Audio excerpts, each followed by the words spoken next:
네, 안녕하세요. 안녕하세요.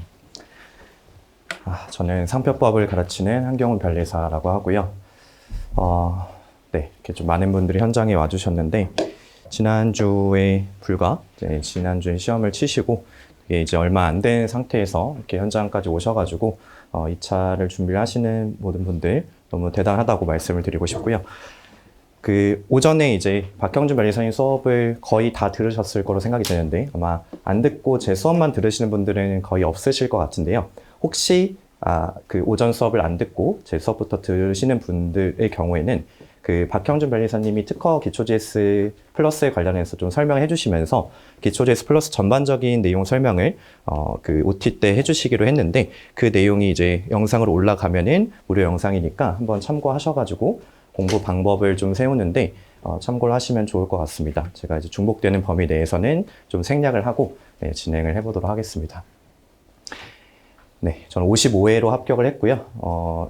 소위 3시로 이제 합격을 해서 여러분들이 목표로 하시는 동차 합격생과는 좀 거리가 멀긴 한데요.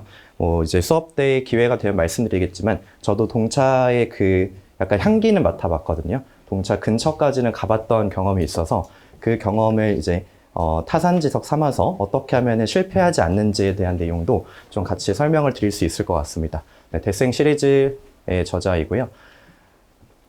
자, 이론 판례, 답안 작성법, 그리고 쓰기가 합쳐진 강의입니다. 물론 여기에 특허 기초 JS 플러스와는 다르게 한 가지 추가가 된 점이 쟁점을 정리하는 부분이 좀 추가가 되어 있고요. 그래서 전체 18회고 1순환이 점 교재, 그리고 선 교재, 그리고 기초 JS 플러스 8회차 JS 문제를 이제 2개씩 나눠가지고 총 진행을 하고, 마지막에는 풀답안 4문제짜리로 푸는 2시간 쓰기를 한 주 진행을 해서 총 32문제를 이제 소화를 하게 되실 거고요.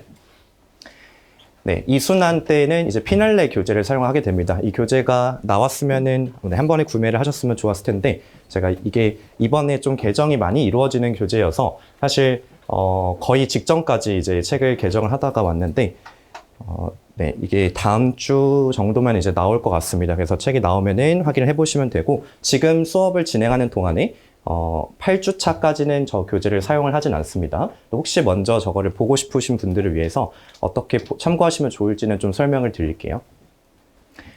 점 교재에는 이제 기본서고요. 소위 말하는 2차 기본서고, 조문 박스 해서 조문이 이렇게 들어가 있습니다. 그냥 원문 그대로 들어가 있으니까 조문을 따로 시험장용 법전이나 아니면은 조문집이나 1차 때 공부하시던 걸 가지고 계신 분들은 그걸 활용을 하시면 되긴 하는데, 5월 1일 시행 개정법이 예정되어 있어요. 네, 당연히 시험에 반영이 되고요. 5월 1일에 중요 개정법들이 좀 많이 개정 사항들이 포함이 되어 있기 때문에 기존 조문으로 보시기보다는 그냥 책에 있는 내용을 보시거나 법령정보센터에서 새롭게 다운을 받으셔가지고 그걸로 봐주시는 걸 좀 더 추천드립니다.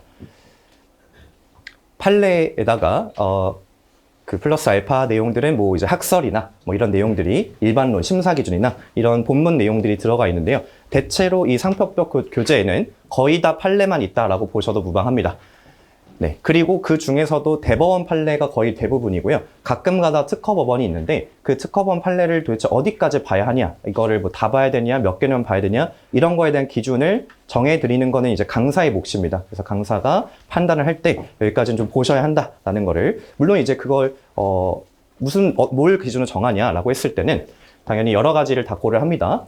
기존 법리가 없던 새로운 법리를 설치를 했다든지, 아니면 그와 관련된 학계상의 논의가 있다든지, 그걸 바탕으로 한 뭔가 최근에 이제 문제가 됐던 사회적 이슈가 있었다든지, 이런 것들을 고려해서 중요도를 선별해서 반영되어 있고요. 그리고 책 안에는 중요도 표시가 되어 있습니다. 별표 0개, 1개, 2개로 되어 있고, 그 별표에 대한 사용 방법도 뒤에서 설명을 드릴 거예요. 판례를 다루실 때 이제 특허법에 비해서 이 상표법 하에서의 판례의 중요도는 훨씬 더 높다라고 일단 기본적으로 생각을 해주셔야 됩니다. 그래서 판례는 거의 조문과 준하는 수준으로 중요도를 높게 잡아주시면 되겠고요. 여기 예시로 나와 있는 것처럼 무슨 물품 이렇게 돼서 앞에 괄호가 쳐져 있고요. 그 뒤에 별표가 있고, 그 뒤에 쭉 가면은 사건 번호, 그리고 무슨 사건명 이렇게 되어 있잖아요. 그래서 이 앞에 있는 거를 저는 라벨이라고 부르고요. 라벨은 각자에게 이름이 있듯이 이 판례들에도 이름이 정해져 있습니다. 그 이름을 한마디로 말해라 하면 저걸 네, 생각을 해주시면 되고요. 얘가 답안지를 적으실 때 제목에 들어오는 부분입니다. 여기 안에 이제 본문 내용이 쭉 있고요. 이 본문 내용에서 모든 글자를 다 그대로 기억하는 게 아니라 이 문장과 실질적으로 동일한 문장을 표현하기 위해서 필요한 핵심 요소가 뭐냐? 그걸 흔히 키워드라고 부릅니다. 그 키워드를 내가 인식을 하고 그 키워드를 암기를 한 다음에 긴 문장을 키워드로 줄이는 작업이 공부고요. 이 공부한 내용을 답안지에 적는 방법이 이제 연습인데요. 줄이는 작업을 먼저 잘 해놓으시면은 얘를 다시 압축 해제를 해서 답안지에 적는 것도 가능합니다. 근데 적을 때 원본과 동일하지 않아도 돼요. 그거는 제가 계속 말씀을 드릴 거예요.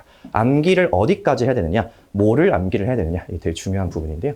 그런 거 말씀을 드릴 거고, 마지막에 사건 번호는 사실 진짜 이 원문 이거 그대로 들어가 있는 게 의심스러운 경우가 있어요. 네, 강사분들마다 책을 편집하는 방식이 다르기 때문인데 나는 원문이 너무 보고 싶다. 그럼 이거 찾아서 케이스 노트라고 있어요. 그 웹사이트에 검색을 하시면은 원문이 나옵니다. 근데 저는 거의 다 원문을 그대로 넣어놨기 때문에 굳이 확인 안 하셔도 괜찮긴 합니다. 사건명을 답안지에 직접 적진 않아요. 근데 이걸 적어서 고득점한 케이스가 있긴 해요. 그래서 이거를 적으면 좋냐, 안 적으면 손해냐 이런 개념이기보다는 내가 공부를 할 때 기억을 하기 쉽게 하는 도구로서는 좀 기능을 할 수 있습니다. 그래서 서로 대화할 때 너 링크 판례 그거 알지? 이렇게 말할 수 있는 거예요. 또는 광고 매체되는 물품 판례 알지? 이렇게 말할 수도 있지만 링크 판례 하면 바로 떠오르는 그 사실관계들이 있잖아요. 네, 그렇게 대화가 가능합니다. 그래서 얘는 기억하기 편하라고 네, 적어 놓은 거고요. 이 글씨는 좀 잘 안 보이시죠? 요거는 네, 그 예시로 넣은 거여서 잘 안 보실 수 있습니다. 그 나눠드린 자료에서 확인을 해주시면 되고요.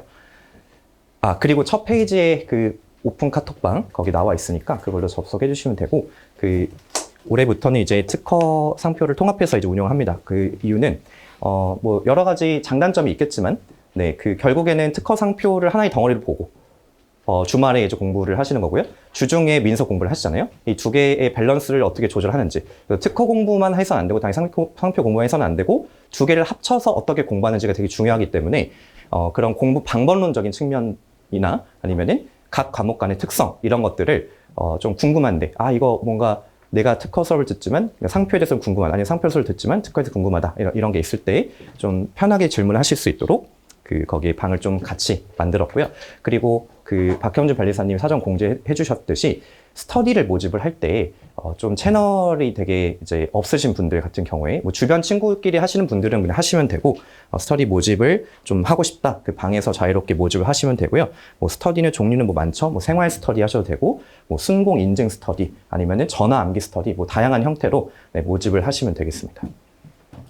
자, 교재에 이런 식으로 이렇게 박스가 들어가 있어요. 이 박스는 그냥 공란이 맞고요. 그 인쇄 오류가 아니고 원래 공란이고 제가 수업 진행할 때마다 이 주제별로 이 박스가 이렇게 떠요. 그 박스 내용에 여기다 채워 넣어 주시면 되고 손으로 적는 거를 제가 일부러 하실 수 있게 한 거예요. 귀찮아서 안 넣은 게 아니에요. 왜냐면은 PPT에 다 들어있기 때문에 사실 복사 붙여넣기 하면 되는데 그렇게 안 한 이유는 적으면서 기억하셔야 될 만큼 중요한 내용들이기 때문에 그렇습니다. 각각의 개별 흩어져 있는 내용들을 다 암기하는 것도 중요하지만 어떨 때는 이 쟁점이라는 거를 딱 던져줬을 때 내가 능동적으로 이 조문, 이 판례 이걸 끄집어 와서 조합해서 하나의 내용을 구성해야 되는 경우들도 있어요. 그게 이제 어떻게 보면은 단순 판례 복붙형 문제가 아니라 응용형 문제들에서 그런 경우들이 좀 필요한데요. 그런 부분까지도 대비를 하기 위해서 모든 내용을 다 만든 게 아니고 중요한 것들, 네, 중요한 것들 만들어 놨으니까 그거를 이 박스가 나오면 중요하구나 이렇게 생각하시면 됩니다. 그리고 네, 그 중간에 들어가 있는 건 잘못 들어간 거고요. 개정법 내용이 이제 여기 보시는 것처럼 24년 3월 15일 시행 개정법 심판장의 직권보정 이거 하나 있었고요. 그리고 이제 24년 상반기 시행 예정 이렇게 되어 있는데 요게 책이 나올 당시에는 아직 개정법이 시행이 안 돼서 이렇게만 적혀 있는데 요게 24년 5월 1일 시행 개정법입니다. 24년 5월 1일 시행 개정법.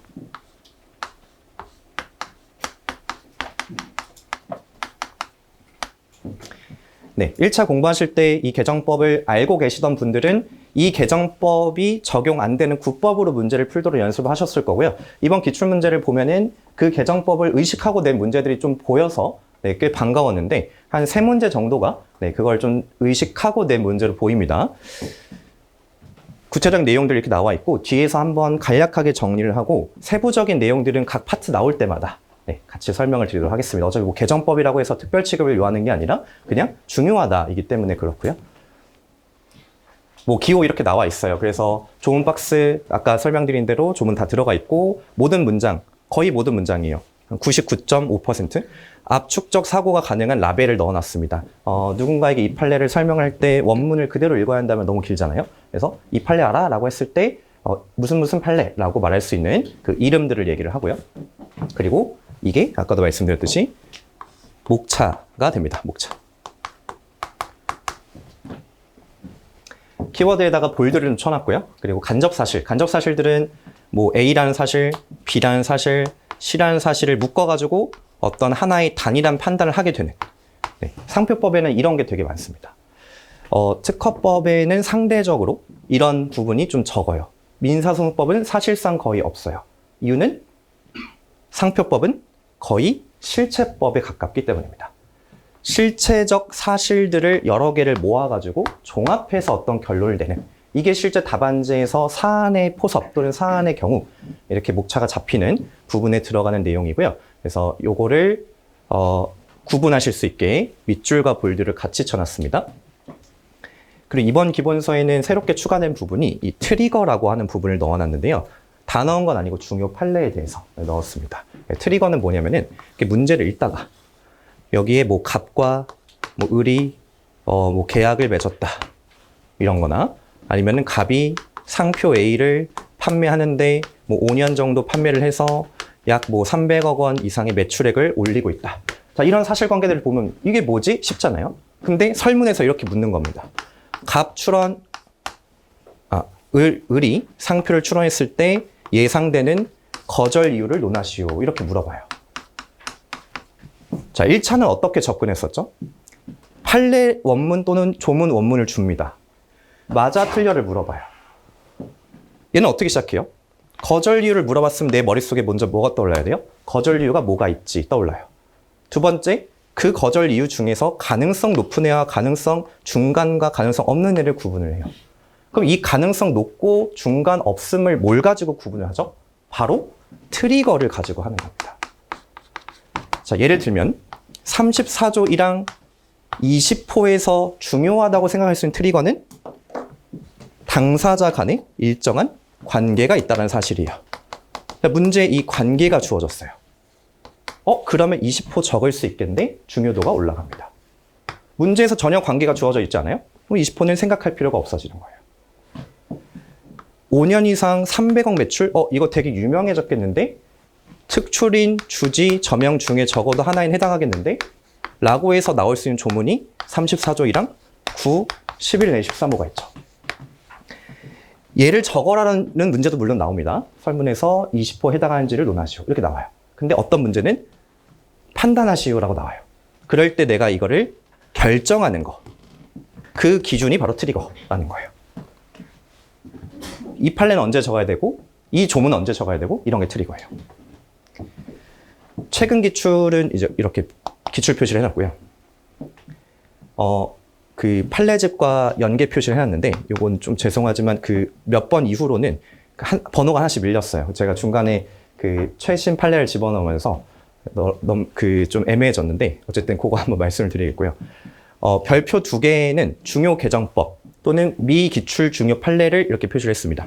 근데 이미 기출되었지만 한 5년 정도 지나가지고 이 정도면은 다시 시간차로 낼 수도 있겠다. 그러니까 허를 찌르는 문제 나올 수 있겠다 싶은 거는 별표 2개로 해놨습니다. 왜냐면 제가 별표 하나로 해놓으면은 정말 덜 보실 거를 알기 때문에 그래서 은근슬쩍 2개씩 껴놓는 게 있어요.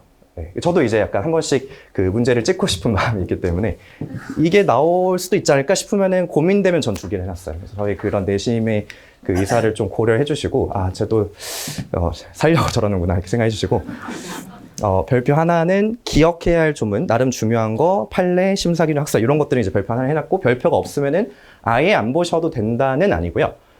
회독을 하실 때 걔를 좀 덜 봐도 된다. 이 정도로 봐주시면 되겠습니다. 물론 시간이 점점 부족해질수록 별표 없는 애들은 버려가면서 공부를 해주셔야 돼요.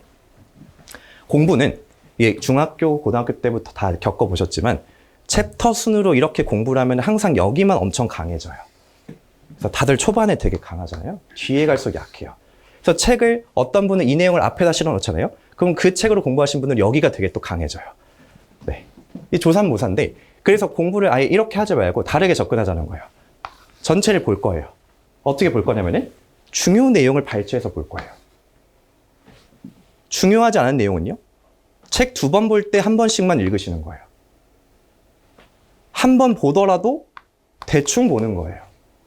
여기서의 대충의 그 의미는 정말 이렇게 대충 보는 게 아니라 목차만 보는 거예요. 내가 이 내용이 나왔을 때 적을 수만 있게. 그대로는 못 적어도 뭐라도 적을 수만 있게. 네. 그래서 이렇게 그 목차부터 내용, 목차 내용 다 보는 게 아니라 목차 쭉 보시고 내용 쭉 보는 느낌으로 네, 상위 개념끼리 보고 하위 개념 이어서 보고 약간 이런 느낌으로 이것도 계속 이제 강조 드릴 겁니다. 왜냐면은 이게 답안지를 잘 쓰는 방법이에요. 답안지를 잘 쓰는 방법. 저희가 추구해야 될 거는 학문적인 완성이 아니라 답안지를 잘 써서 이걸 읽는 채점자가 볼 때 고순대라는 느낌을 주면 돼요. 동차이지 않은 것 같은데 느낌을 주면은 붙을 수 있어요.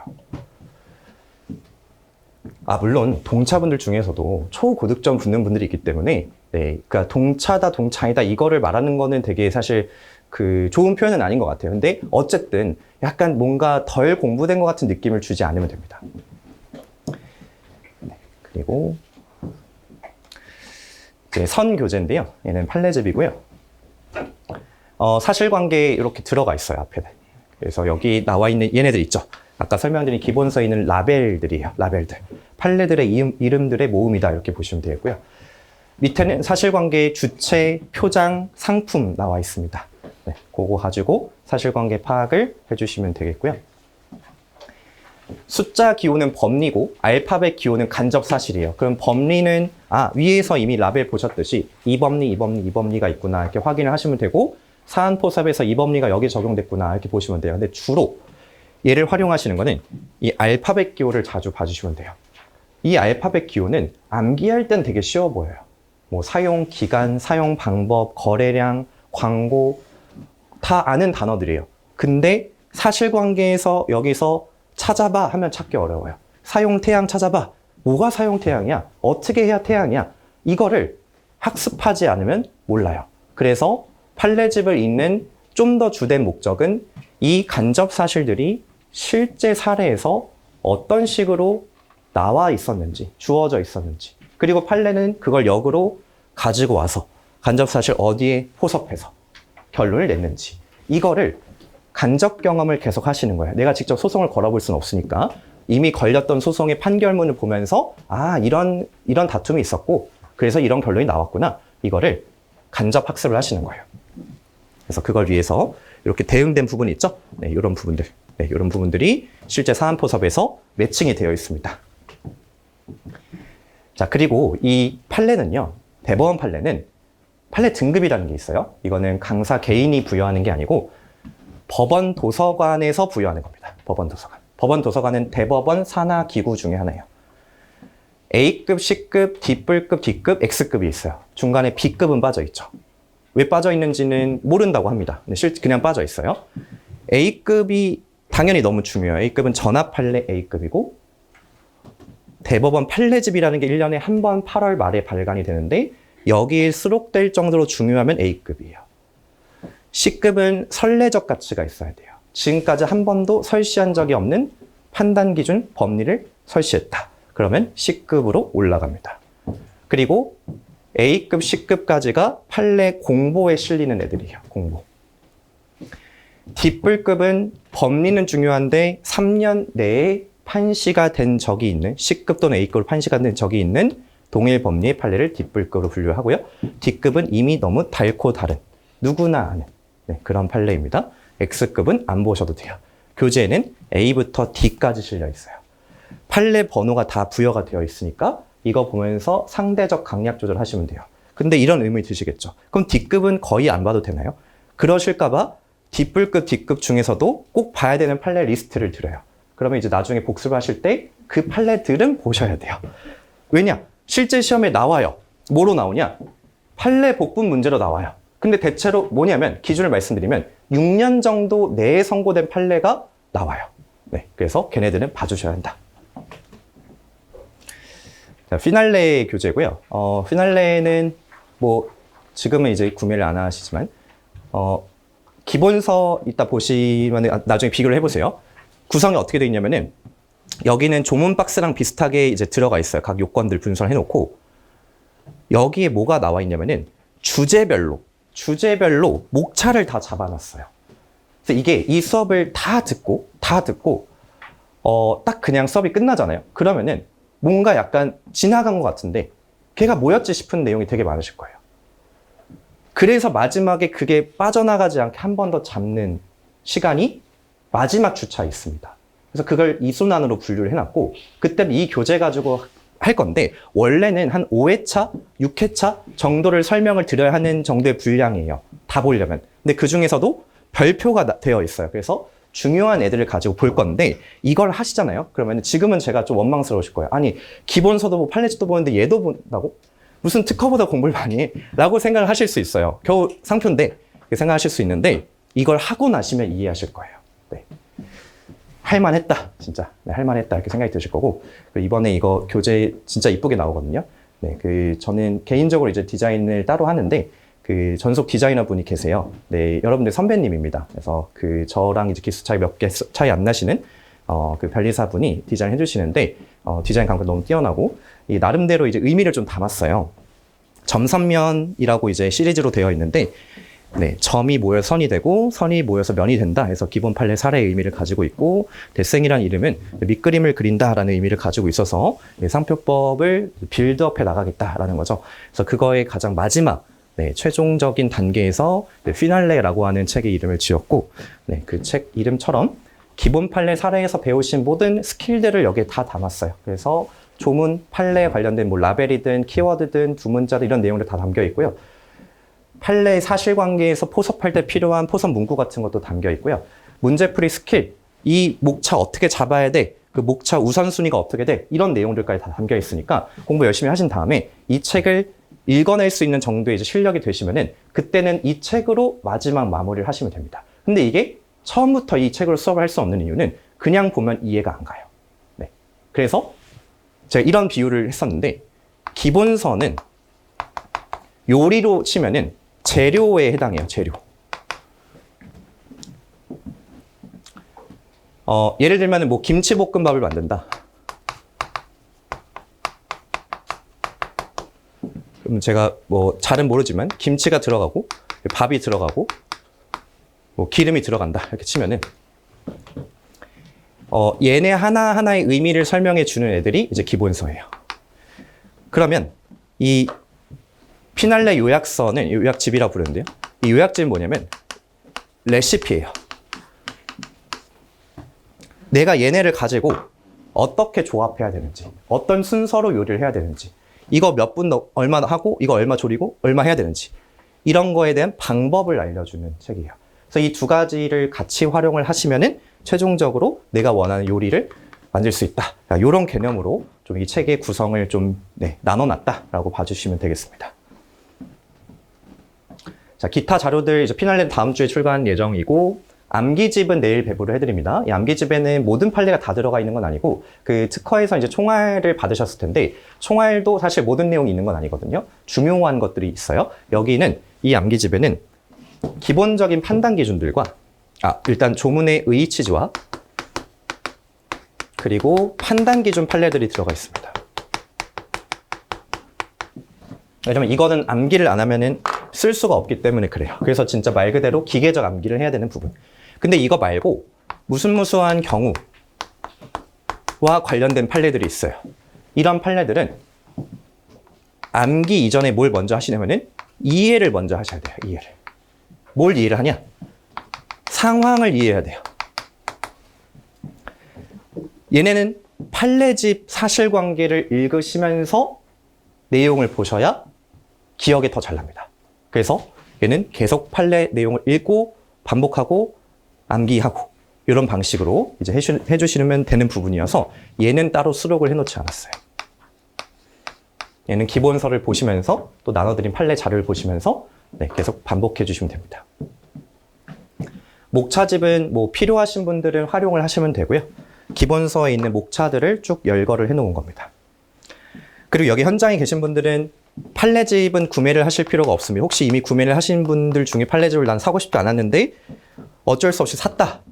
그러면 이제 환불하셔도 돼요. 요거는 네, 환불하셔도 되는데 개인적으로 판례집이 있으면 편하긴 합니다. 왜냐하면 계속 공부를 해나가실 때 판례집은 중요한 부분이기 때문에요. 근데 현장에 계신 분들은 자료로 다 드립니다. 오늘 자료 받으셨잖아요. 그 판례집 내용 그대로예요. 그리고 판례집이 12월에 나왔는데 11월 말인가요? 나왔는데 그 이후로 이제 추가된 판례들이 좀 있고 그리고 제가 이제 추록에 반영한 부분들이 있는데 몇 가지 좀 오기 수정하거나 이런 내용들이 나눠드리는 자료에는 다 반영이 되어 있거든요. 그래서 자료로 그냥 보셔도 전혀 상관없습니다. 물론 판례집 구매하신 분들도 제가 이 판례집에 담기지 않은 추가된 판례들이 있거든요. 한 2개 정도 있는데 이 판례는 당연히 자료로 같이 드립니다. 그래서 그거는 확인해 주시면 되겠습니다.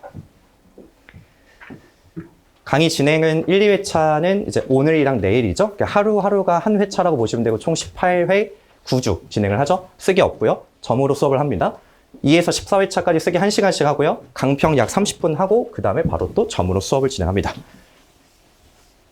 15에서 16회차 8주차죠. 쓰기 2시간을 합니다. 2시간은 이제 실제 시험이랑 똑같이 하는 거예요. 30점, 20점, 30점, 20점에서 2시간을 쓰고 강평 약 1시간을 하고 점으로 마무리 수업을 하고 그 다음 주차에는 피날레 교재로 수업을 진행을 합니다. 그렇게 해서 총 18회로 2순환으로 진행이 되고요. 이번 주에 배운 내용을 다음 주에 쓰기를 합니다. 오늘은 이제 그냥 내용 설명만 쭉 드리고 내일은 답안 어떻게 쓰는지 기본적인 골격 살짝 보여드릴 거고 다음 주까지 뭐를 외워오시고 어디를 읽어오시면 된다를 구체적으로 말씀을 드릴 거예요. 그럼 그 내용을 준비해서 그 다음 주에 오자마자 1시간 쓰기를 하고 강평 30분을 하고 그 다음에 다음 진도를 또 나가는 겁니다. 이런 식으로 계속 진행을 하겠습니다. 자, 그 OT를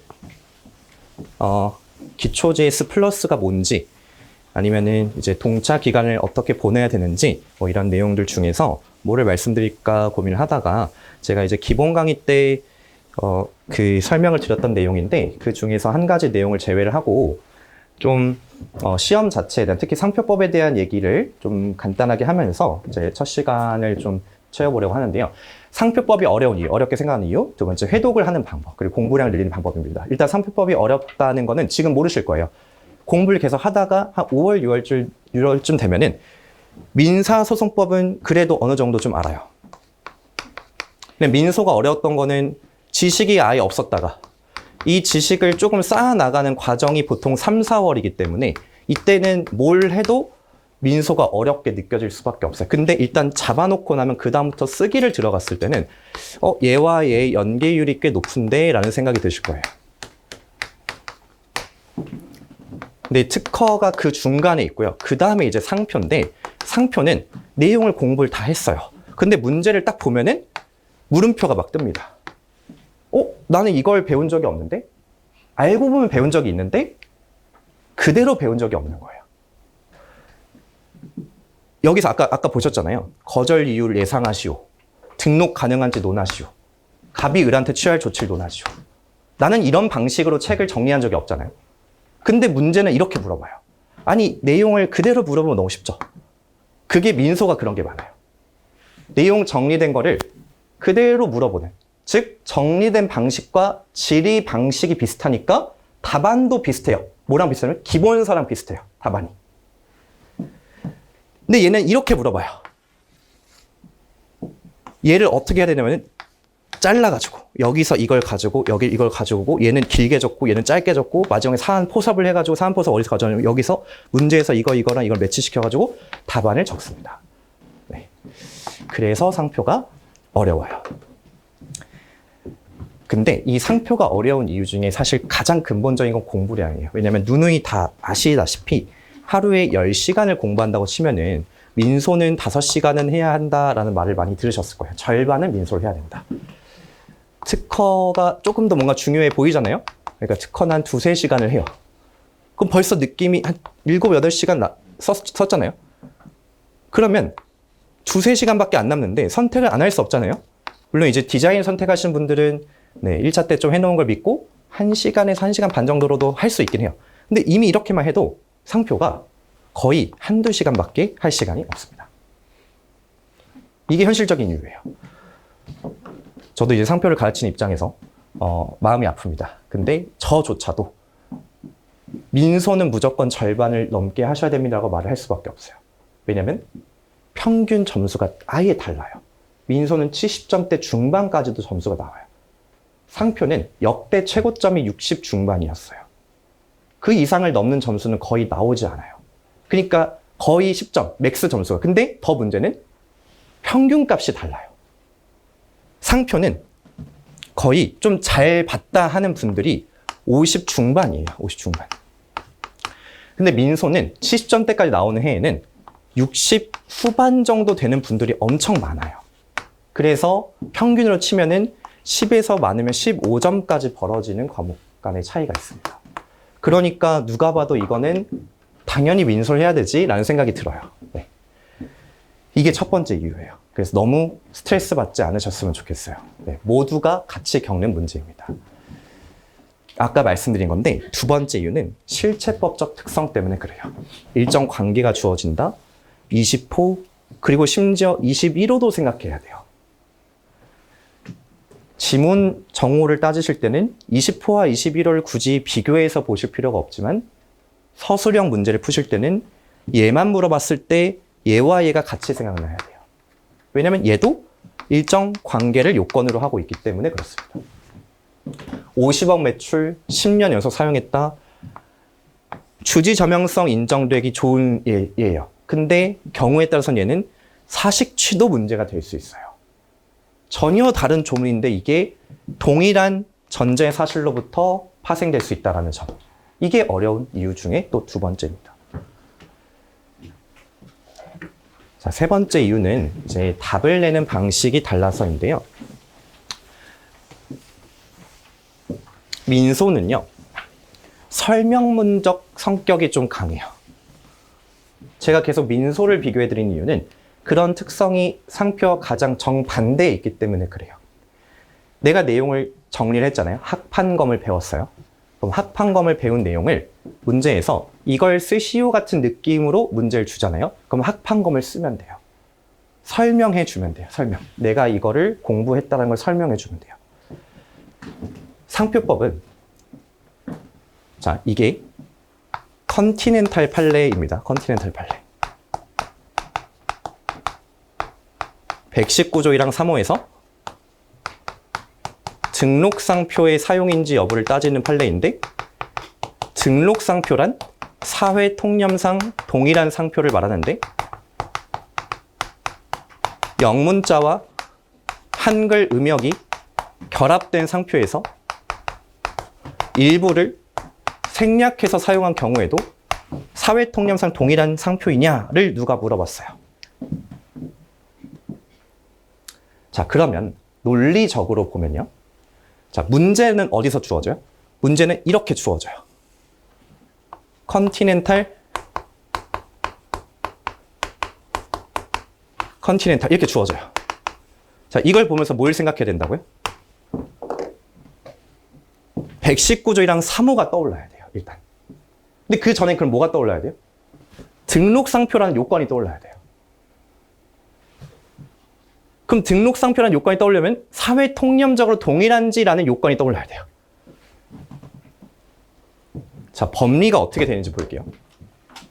쭉 나와 있고 여기까지는 이 조문의 의의와 취지를 얘기를 해주고 있습니다. 자, 그 다음에 뭐가 나오냐면요.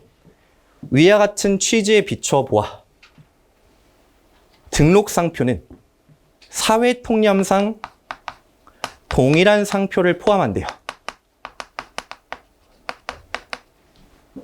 그 다음에 영문자와 한글 음역이라고 해서 되게 구체적인 게 나오잖아요. 나와서 생략해도, 즉 영문자와 한글 음역을 결합한 상표 중에서 일부를 생략을 해도 사통동이다 이렇게 나와요. 법리는요, 큰 거에서부터 작은 거 순서대로 적게 되어 있어요. 답안, 해결. 이 문제를 풀려면 어떻게 풀어야 될까요? 이렇게 푸는 거예요. 이런 상표가 있다. 그 중에 일부를 생략했다. 자, 그 다음 나오는 논리가 뭐죠? 얘를 가지고 와요. 아웃풋이 뭐예요? 사통동이다. 그 다음 뭘 가지고 와요? 등록상표는 사통동을 포함한다. 아웃풋이 뭐예요?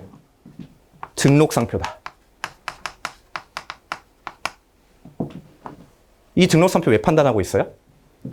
119조랑 3호의 사용인지 아닌지를 따지는 거예요. 결론 뭐예요? 119조랑 3호의 사용이 맞다. 법리는 큰 거에서 작은 걸로, 사안포섭은 작은 데서부터 큰 데로. 정확히 수미상관을 이루도록 사안포섭을 해주시면 됩니다. 이런 과정은 저희 다 잘 아시듯이 함수 관계로 설명을 할 수 있는데요. 뒤에 나옵니다. 또 다른 예예요. 상표 유사 판단을 할 때 상표 유사란 외관호칭관념, 전개기, 수요자 출처 운동을 가지고 판단한다 이렇게 되어 있어요. 근데 전체 관찰은 요부 관찰을 포함한다 이렇게 되어 있어요. 어디서 나온 거예요? 이 전체 관찰은? 여기서 나온 거예요. 여기. 자, 근데 요부인지 여부는 이렇게 시작을 해요. 요걸 가지고 판단한대요. 함수 3개가 나왔어요. 사실관계에 뭐가 나올까요? 이거에 대응되는 구체적인 애들이 나와요. 주지 저명하다. 이게 나와요. 비중이 크다. 이런 게 나와요. 상대적 식별력이 어떠하다. 이런 게 나와요. 그럼 최종적으로 우린 뭘 알고 싶은 거예요? 양상표가 유사한지. fx죠? 그럼 이 fx 판단할 때 뭘 가지고 판단해야 돼요? 전체 관찰 가지고 판단할 거예요. 근데 그 전체 관찰은 요부 관찰을 포함해요. 그럼 얘는 요부 관찰로 보겠다라는 거예요. 근데 요부 관찰하려면 뭐가 필요해요? 요부인지를 알아야 돼요. 그래서 뭘 가지고 와요? hx. 그러면 이렇게 되는 거죠. 요부인지를 판단해서 요부 관찰을 해서 양상표 유사협을 따지겠다. 인풋은 뭐예요? 사실관계예요. 결국에는 머리에는 이 두 가지가 있으면 돼요. 법리들과 사실관계의 예시들. 기본서를 가지고 정리를 하고요. 판례집을 가지고 하시면 돼요. 그래서 기본 1순환이 이 2개 가지고 수업을 하는 겁니다. 2개 가지고. 자, 특허 민소할 때 이런 고민을 그렇게 많이 안 하셔도 돼요. 왜냐하면 특히 민소 뭘 물어보냐면요. 이거를 물어봐요. 이거를. 인풋 넣고 아웃풋 출력하는 거 말고요. 이게 뭐니? 라고 물어봐요. 너 이거 아니? 그러니까 외우면 쓸 수 있다고요. 물론 모든 문제가 그런 건 아닙니다. 네, 당연히 아니고요. 민소도 이런 문제 줄 수 있어요. 줄 수 있는데 많이 안 줘요.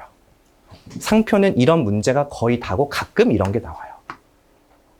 그러니까 상표는 그럼 뭘 해야 돼요? 법리도 알아야 되고 사실관계 포섭까지도 할 줄 알아야 돼요. 하나를 더 해야 되니까 어려운 거예요. 네. 어려운 이유를 계속 말씀드렸어요. 또 하나가 시험의 경향 변화예요. 시험의 경향 변화.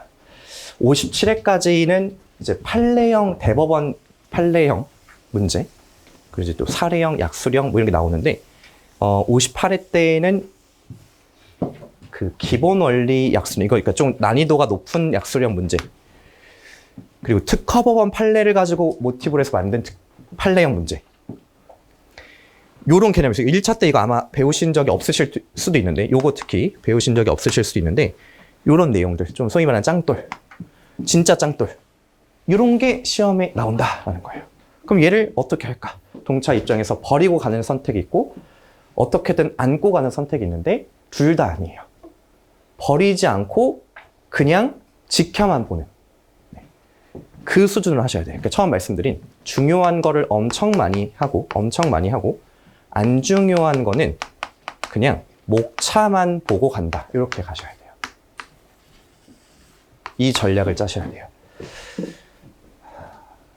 네, 여기에 좀 배경적인 얘기 한 말씀 더 드리면은, 상표가 최근에 여러 시험을 쳤을 때 이례적으로 60회 시험에서 60점대, 상표법 60점대가 10명이 나왔습니다. 죄송해요. 10명이 나왔습니다. 미쳤나봐요. 통계 개수, 표본의 개수가 10개가 나왔고, 10분이 계셨습니다. 저는 대단하신 분들이죠. 네, 저 이 중에서 한 절반 정도의 분을 아는데, 대단하신 분들이에요. 근데 이 60점대를 이전에는 그러면 받을 실력이 없어서 못 받았냐? 그런 게 아니에요. 교수님들 마음입니다. 주고 싶으면 줄 수 있는 거예요. 네.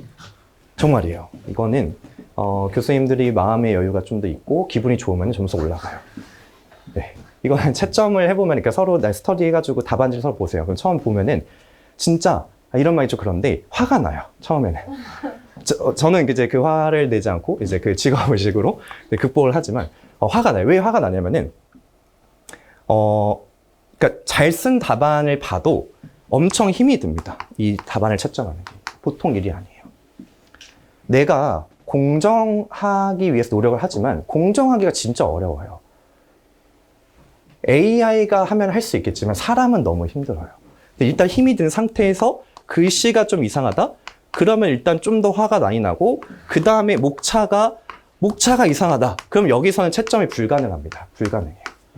글씨가 안 좋아도 목차가 기가 막히면은 그 마음의 눈으로 볼 수 있어요. 진짜예요. 보여요. 글씨가 이거 분명히 주지일 거야. 주지라고 썼구만. 이렇게 하고서 채점이 됩니다. 근데 이게 마지막에 이제 결정적인 부분인데, 요걸 종합적으로 고려해서 이제 판단이 되는데 힘들어요. 그래서 이 60점을 넘는 경우는 많이 없는데, 이번 이제 채점진 분들이 되게 많이 체력을 잘 비축해서 들어가신 것 같아요. 그래서 잘 나온 것 같고, 경향이 바뀌었는지는 사실 모르겠습니다. 한 번 더 해야 이제 경향이란 게 생기잖아요. 그래서 모르지만, 그래도 이전보다는 상표법 공부를 살짝은 더 하시는 게 맞지 않나. 근데 감히 말씀드리건데, 지금 이 기초 GS 플러스를 수강하시는 분들은 제가 기대하는 정도의 공부량을 충족하시게 될 거예요. 네, 왜냐하면 제가 그렇게 만들어 드릴 거거든요. 이거 꼭 보세요. 이거 보셔야 돼요. 수업 시간에도 계속 듣기 싫지만 계속 설명할 거예요. 이해될 때까지. 그래서 이해될 때까지 설명을 할 거니까 그냥 따라오시면 되고, 이 정도 공부량을 소화하시면은, 네, 주말 소중한 시간을 2달이나 이제 기초에 쏟아주시는 거니까 정말 많이 해주시는 거고, 그것만 가지고도 충분히 실전 GS에서 가서 잘 쓰실 수 있도록 만들어 드리는 게 이제 저희의 그 의무이니까요. 그거에 맞춰서 잘 따라와만 주시면 될 것 같습니다. 그래서 그 부분은 저는 크게 걱정이 되진 않고요. 자, 이 회독하는 방법. 그러니까 수업에서는 그냥 일반적으로 흡수를 하시면 돼요. 근데 진짜 공부는 회독할 때 하는 겁니다.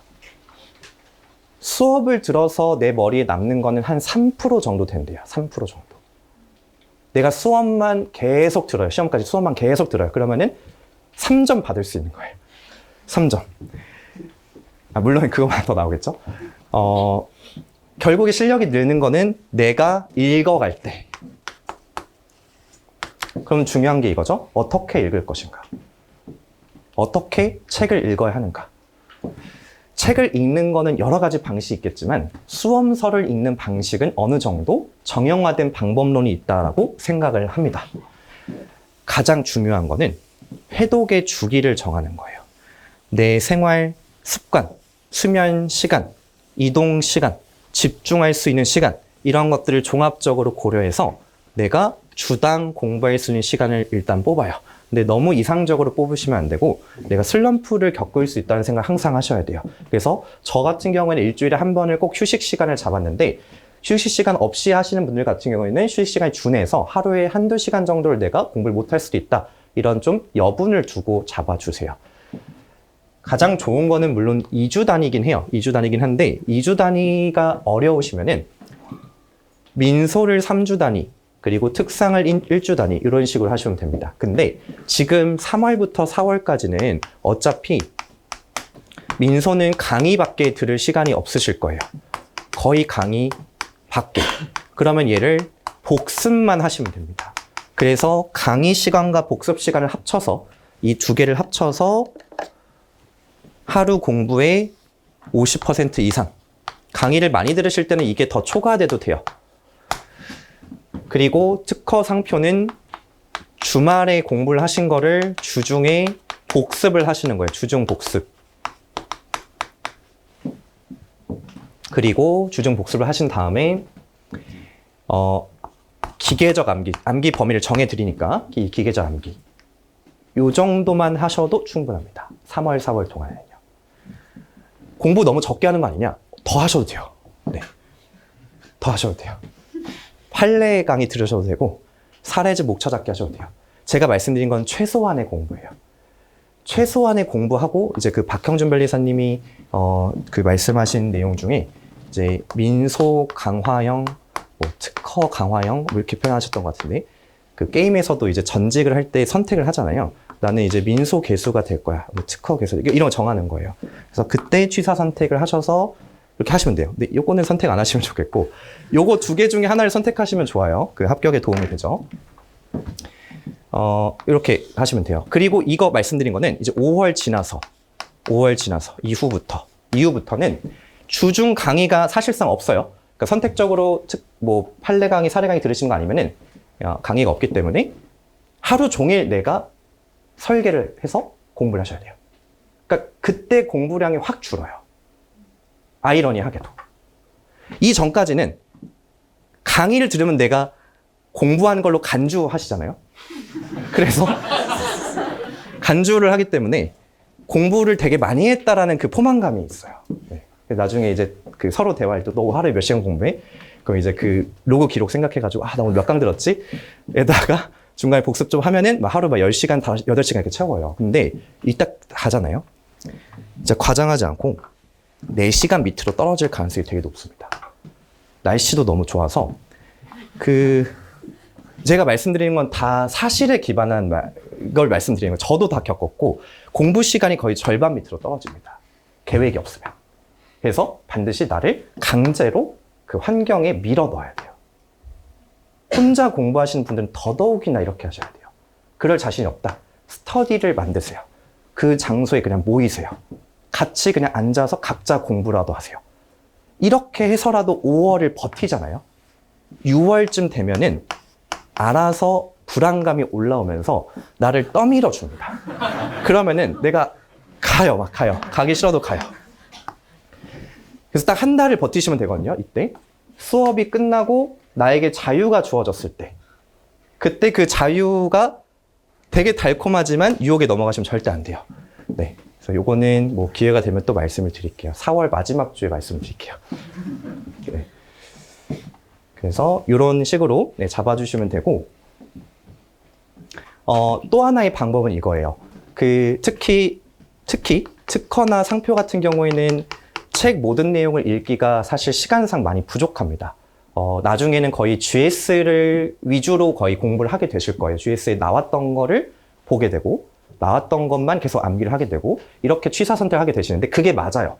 그렇게 공부를 하셔야 돼요. 중요한 거 위주로. 그러면 안 중요한데 시험에 나올 수도 있는 애들, 그런 애들 어떻게 대비를 하느냐? 주제를 정해서 회독을 하시는 거예요. 주제를 정해서. 내가 별표 0개만 모아서 보겠다. 별표 하나만 모아서 보겠다. 아니면 내가 좀 특유 표장이나 뭐 국제 출원 이런 게 좀 약하다. 그러면은 이번 주에 클리닉식으로 그 파트만 모아서 보겠다. 아니면 또 이런 방법도 있어요. 글자를 다 읽는 건 너무 힘드니까 제목만 보겠다. 라벨까지만 보겠다. 이렇게 정해 놓으시는 거예요. 네. 그런 방식으로 그 회독에 대한 강박을 내려놓으셔도 돼요. 내가 모든 책 내용을 다 보지 않은 나는 책을 읽었다는 느낌이 들지 않는데 그 느낌을 버리셔야 돼요. 그런 느낌이 중요한 게 아니라 정말 실질적으로 내가 회독의 효과를 보고 있느냐. 그러면 그래서 중요한 거 회독은 어떤 목적을 가지고 있는지가 중요하고 그 주제를 정하시면 됩니다. 네. 그렇게 하시면은 책을 똑같이 보는데 그 덜 보더라도 효과가 비슷할 수 있어요.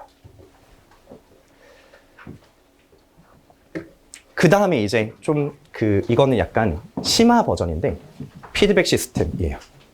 그리고 이 피드백 시스템은 대체로 뭘 가지고 하시면 되냐면은 GS를 가지고 하시면 돼요. 조금 더 보강을 하신다면은 특허 같은 경우에 그리고 민소 같은 경우에는 사례집을 활용하시면 좋아요. 민소는 어차피 사례 강의 들으시니까 사례집에 그 자료를 다 가지고 계시잖아요. 그리고 특허도 사례집을 따로 구매를 하셔도 여유가 되시면 하시면 좋은데 얘네들은 이 사례집을 외우는 게 아니에요. 사례집을 외우면은 그 똑같은 문제만 잘 풀어요. 바꿔내면 못 풀어요. 나는 왜 이 사례 문제가 이 목차가 나왔는지를 고민해 본 적이 없기 때문에 그래요. 그럼 사례집은 어디다 쓰는 거냐? 이 문제가 어차피 안 나올 건데 내가 책을 읽을 때 1차 때 한번 떠올려 보세요. 책 그냥 읽어요. 책을 읽으면은 그냥 글자가 이렇게 보이잖아요. 기출문제를 한 두세 번 정도 많이 틀리다가 다시 돌아오잖아요. 갑자기 여기가 진하게 보여요. 내가 심판장, 특허청장을 계속 틀리면은 회독할 때 얘밖에 안 보여요. 1개월 30일이 틀렸으면 걔만 보여요, 계속. 그리고 이거 제가 되게 많이 듣는 얘기인데 맨날 다니는, 진짜 10년째 다니는 오르내리던 그 계단 숫자를 아는 사람은 없어요. 근데 오늘 집에 가서 계단 몇 개인지 세워하면 바로 알아요. 사람들은 내가 인지하고자 마음 먹지 않은 거는 인지를 못합니다. 내가 보려고 해야 보여요. 그럼 내가 언제 보려고 할 수 있느냐? 스스로는 안 돼요. 주어져야 돼요, 환경이. 그 주어지는 환경이 바로 낯설게 볼 수 있는 환경이고 그게 도구가 되는 게 GS와 사례집이라는 거예요. 틀려봐야 알아요. 풀어봐야 알아요. 꺼내보면 머리에 넣는 게 수월해져요. 그래서 얘네들은 가능한 범위 내에서 해주시면 돼요. 사례집을 몇 번 풀어야 하나요? GS 몇 세트를 풀어야 하나요? 기준은 없어요. 내가 부족한 것 같으면 더 연마하시면 돼요. 회독 시간을 침범하지 않는 범위 내에서. 그래서 문제 풀이한 다음에 해당 내용을 빠르게 읽기 이런 거 좋아요. 그러니까 머리에 약간 낯설어졌잖아요. 나 얘 이해했다고 생각하는데 뭐야? 라고 생각이 들 때 빠르게 읽어봐요. 기본서를. 그러면 이제 맞다. 이렇게 되어 있구나. 이게 라벨이구나. 이게 키워드구나. 이 순서구나. 이런 게 보여요. 근데 평소에 GS 이제 안 가는 주중에도 그걸 하고 싶으시다. 이런 거 하시면 돼요. 전화 스터디, 말하기, 그리고 단어나 짧게 손으로 요약해보기. 네. 그래서 결국에는 아웃푸팅이라고 하죠. 내가 머리에 가지고 있는 거를 밖으로 끄집어내보는, 말로써 글로써 끄집어내보는 연습을 해보시면 낯설게 보는 효과를 더 많이 느끼실 수 있고, 느끼고 그냥 공부를 끝내시면은 늘지 않고요. 느꼈을 때 바로 기본서에다가 표시를 하고 기본서를 읽어보시고 이런 식으로 다시 한번 다지는 연습을 하시면은 보입니다. 그때. 그리고 또 하나 약간 이거는 기계적 방법인데 일부러 비교해 보는 거예요. 일부러.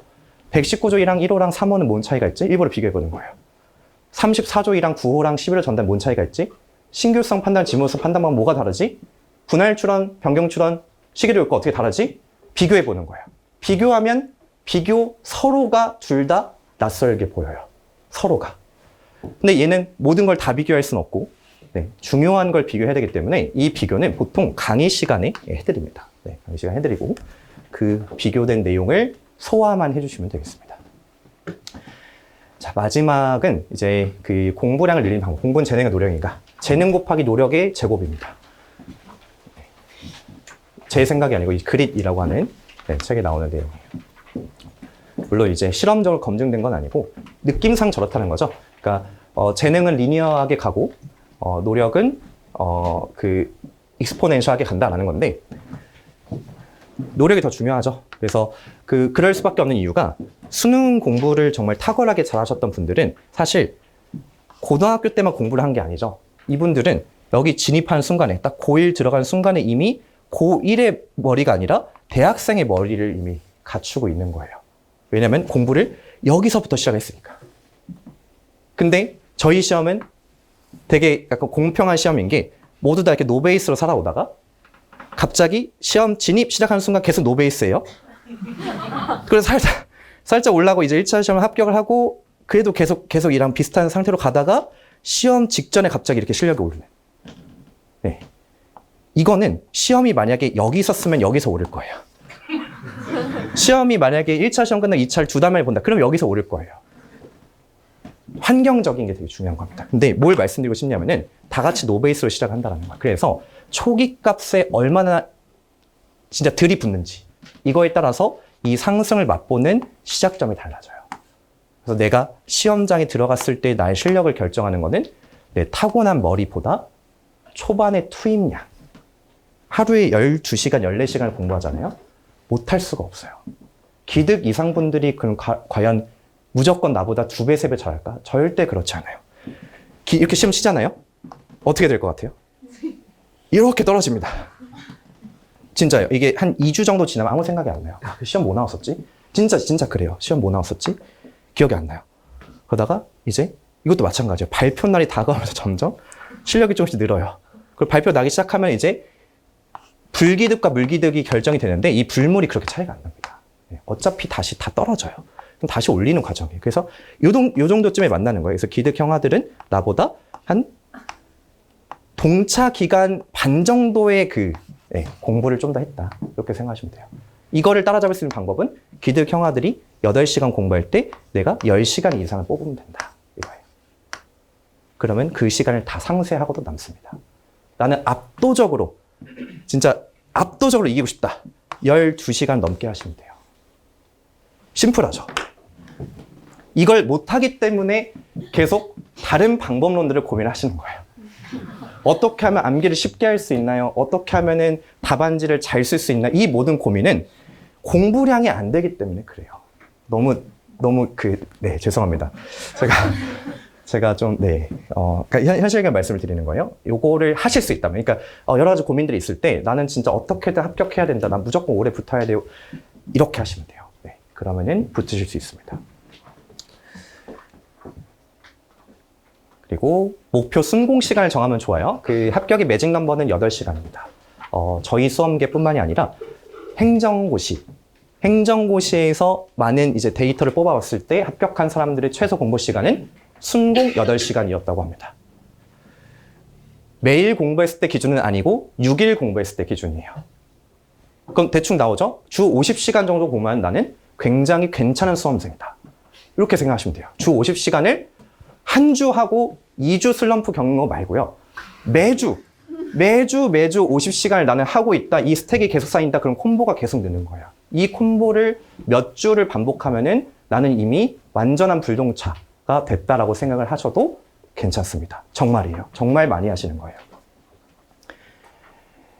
그리고 이제 루틴 만드는 건데요. 이 루틴은 제 루틴을 좀 소개를 해드리면은 저는 5시 일어나서 5시 반부터 2시간 쓰기를 하고 오전 시간 중에 졸릴 때 30분 낮잠을 자고 오후 시간에 최소 2번 산책을 하고 일요일에는 이렇게 해서 휴식을 취했습니다. 네, 이렇게 하니까 뭔가 되게 뭐지? 이렇게 싶으실 텐데 2년간 시행착오를 겪고 3년째 이제 만든 루틴이에요. 3년째는 진짜 절대 떨어지면 안 될 만한 마음의 준비가 돼 있어서 이런 방법을 썼는데 아침에 일어나는 거 이걸 좀 소개를 드리면은 아침잠이 정말 많아서 살면서 7시 전에 일어난 본 적이 거의 없어요. 군대에서도 못 일어나가지고 맨날 혼났거든요. 군대는 왜냐면은 보통 일어날 수밖에 없는 압도적인 분위기가 있는데 못 일어났어요. 그때도. 근데 이때는 5시에 일어났단 말이에요. 그만큼 절박했어요.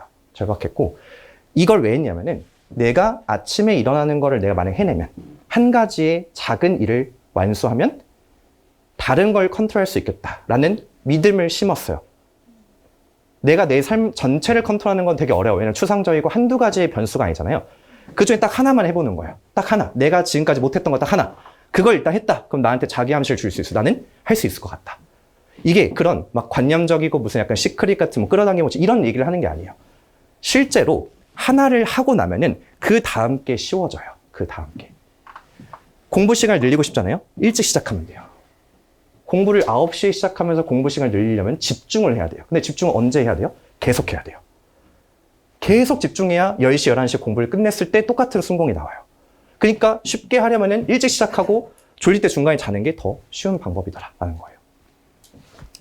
그리고 산책은 되게 좋은 거라고 합니다. 수많은 위대한 철학자분들이 다 이렇게 산책을 하면서 그 대단한 업적을 이뤘잖아요. 네, 이거 검증된 거예요. 산책. 네. 그리고 휴식을 한번 꼭 취하세요. 이거 정말 추천드립니다. 5월 이후에는 3주 횟수를 하시기 때문에 이게 좀 어렵긴 한데 지금은 가능하잖아요. 그러니까 이제 내일 이 오후 시간 끝나고 나서부터 약속을 잡으세요. 약속을 잡고 그때 복습하지 마시고 복습은 언제 하면 되냐면은 월요일 7시에 하시면 돼요. 월요일 7시. 그럼 다 까먹지 않냐? 어차피 바로 해도 까먹어요. 그 차이가 한 일주일, 2주 정도밖에 차이가 안 나요. 어차피 다 까먹을 거고, 그래서 이제 마음 그냥 편하게 쉬셔도 됩니다. 그리고 대신 그걸 보완할 수 있는 방법이 GS 단권화라는 게 있는데, 그거는 이제 GS 좀 문제 풀어보신 다음에 제가 마지막에 설명을 드릴 거예요. 그래서 다 보완 수단이 있거든요. 그래서 휴식을 취하시면 좀 좋을 것 같고요. 휴식을 안 취하시는, 나는 하루 쉬면은 너무 회복하는 게 어렵다. 그러면 그런 분들만 분할해서 쉬세요. 분산시켜서. 월요일 2시간, 화요일 2시간, 수요일 4시간 이런 식으로 나눠서 휴식을 취해 주시면 됩니다. 근데 이 방법을 저는 추천드리는 게 이렇게 해도 롤백이 가능한 방법이 있어요. 뭐냐면은 월요일 7시에, 19시에 내 공부 환경에 무조건 착석하는 거예요. 이것도 똑같아요. 내가 공부 열심히 해야지는 어려운데 자리에 앉는 건 쉽잖아요. 그러면 여기까지 막 놀다가 6시부터 이렇게 슬슬 일어날 준비를 하시고 약속에 있다가도 집에 안 들어가도 돼요. 그냥 바로 그 자리로 가요. 그 자리에 아무것도 없이 그냥 가요. 앉아요, 일단. 그 다음에 여기서 뭘 하냐? 일요일 거 복습을 하시는 거예요. 그리고 이번 주 공부 계획을 짜시는 거예요. 공부 계획. 이번 주 나 뭐뭐뭐 해야지, 수업 들어야지.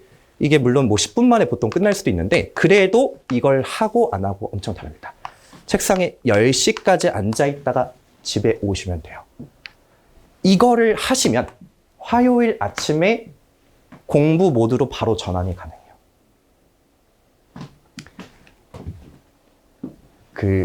엄청 뭔가, 네, 고민을 많이 해서, 그러니까 애쓰는 흔적이 좀 보이지 않나요? 이게 네, 정말 합격하기 위해서 정말 열심히 고민을 했습니다. 제가 고민을 더 많이 했던 거는 내용적 고민이 아니라 방법론 고민이었어요. 답안 어떻게 쓰지?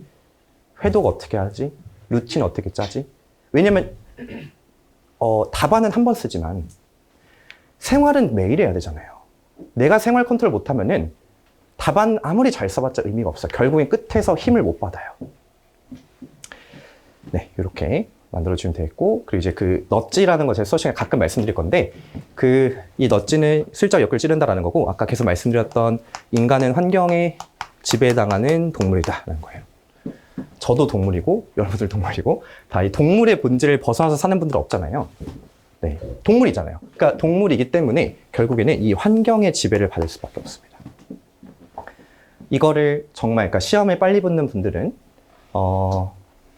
자의식이 약하신 분들이에요. 자의식이 강할수록 자기에 대한 믿음이 너무 커요. 그래서 나는 할 수 있을 거라는 생각을 해요. 근데 할 수 있을 거라는 생각이 언제 깨지냐면 시간이 지나봐야 깨져요. 그때는 이미 시간이 지나가 있어요. 매몰 비용이에요. 그걸 메꾸기 위해서 더 많은 노력을 투입해야 돼요. 앞에 8시간이면 붙었는데 12시간을 해야 돼요. 난이도가 올라가죠? 못해요. 그러니까 포기하게 되는 거예요, 동차를. 동차를 포기하지 않고 끝까지 달리는 건 굉장히 어려운 일이거든요. 근데 그걸 하려면은 처음부터 설계를 하고 시작하셔야 돼요. 처음부터.